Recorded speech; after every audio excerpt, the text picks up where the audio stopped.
Assalamualaikum warahmatullahi wabarakatuh. Hello class, we are from Group 2 Teaching English for Young Learners Class G. I'm Virdha Fitriana Dhewi and also my friend Nadifa. We would like to present the material by the title Teaching Strategy in Reading. We hope you all could get the points, the material that we will explain. Happy watching! The first point is reading. Reading is the process of looking at a series of written symbols and getting meaning from them. When we read, we use our eyes to receive written symbols like letters, punctuation marks, and space. And we use our brains to convert them into words, sentences, and paragraphs that communicate something to us. Perego and Boyle in 2004 said that there are three different elements which impact reading. They are the child's background knowledge, the child's linguistic knowledge of the target language, and the strategies of techniques that child use to tackle the text. The next point is background to the teaching of reading. Teaching children how to derive meaning as well as analyze and synthesize what they have read is an essential part of the reading process. Here are the reasons that people read. First, reading for pleasure. Children are unaware that when they listen to a story being read aloud, they are enjoying a story with their mother, are being introduced to the idea that reading can be used as a form of entertainment. As a teacher, encourage parents to read to their children as much as possible, even if they are reading in the child's native language. The rewards will carry over into the child's English language development. For example, if a student knows that she can get pleasure from reading stories in her own language, she may be able to make the connection that reading in general can provide pleasures. The second is reading for information. Reading for information can also give children pleasure. The next is vision problems. Children who have any signs of vision problems should be tested to see if they need glasses. Children who wear glasses may need to have their vision prescription changed every few years. They may also need to be gentle encouraged to wear their glasses. The next is configurations. Because the configuration of block letters is more difficult to read, it's better to be careful when you use them with young learners. The next point is the development of reading skills. There are two sub-points. The first is phonics-based instruction. Phonics-based instruction is intended to teach students the basic English language phonic rules so that they can easily decode words. Phonic instruction is intended to help children see the correspondence between letters and sound. While decoding is one of the first stepping stones to reading, it's important to remember that decoding is different from reading. The next is literature-based approach. The literature-based approach is designed to help young learners develop literacy skills within the context of literature. Ellis and Brewster in 2002 delineate over 25 reasons why authentic storybooks should be used in classrooms where children are learning English as a second or foreign language.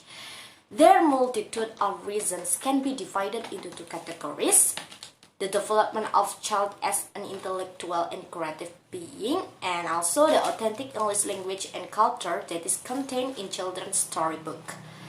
An underlying premise of the list is that stories can be enjoyed by young learners and can be used to help children develop a host of cognitive and social skills. Literature-based instruction is designed to help children develop an appreciation and enjoyment of literature while at the same time developing literacy skills. And then I'm Nadifa and I will explain about the classroom techniques and activities. There are many different reading and pre-reading activities and that can help children develop reading skills in English. And then the first one is phonics. One of the easiest ways to begin phonics instruction is by introducing sounds and letters that are associated with specific nouns. Some teachers believe that children should be taught the letters and sounds on the alphabet in alphabetical order. And then the second one is predictable stories and pattern books. One type of story that is prominent in English language programs is the predictable story.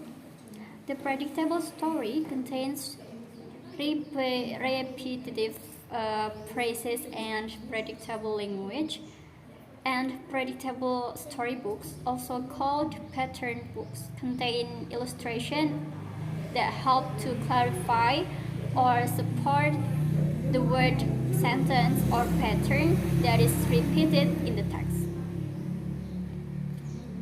And the next is sight words. Sight words are high-frequency words children can recognize on sight without having to decode the letters. The, all, and I are all sight words. Some sight words are especially difficult to sound out or decode because they do not follow regular spelling patterns right, there, look, and should. Games are an easy ways to teach sight words, so games is easier. And then the next is names. Children's names can be sight words. Children enjoy reading their own names. An alternative way to call attendance is to print each child's name on a different card.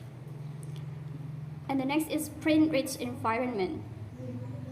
Huddleston, 1994, points out that children who come from societies filled with print are likely to learn at a very early age that print serves different purposes or functions.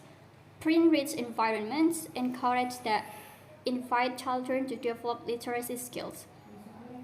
The next is learning centers. Learning centers are stations or places within a classroom where children can work alone, in pairs, or in small groups. So it depends on the children. The next is language experience approach.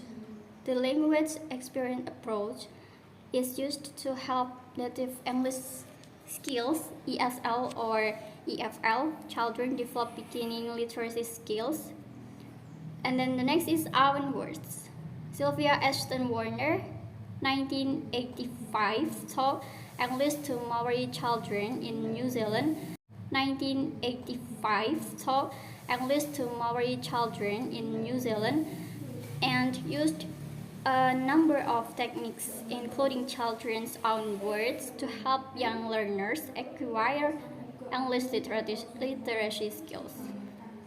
And then the next is questioning techniques. Since comprehension is the aim of reading, you should provide students with focused instruction on comprehending written text. During a reading lesson, questions should be used to check comprehension and to help children think about what they are reading. The next is comprehension strategies. Many years ago, when I started teaching children, I worked with another teacher whose students could find out words very well but had trouble. So comprehending is good strategies too. And then the next is reading in the classroom. Reading can easily be integrated into any program for teaching English to young learners. The amount of time you devote to reading and the development of reading skills will depend upon the goals of your program. That's all that I can explain. If you have any questions, feel free to ask. That's all from Group 2, and wassalamualaikum warahmatullahi wabarakatuh.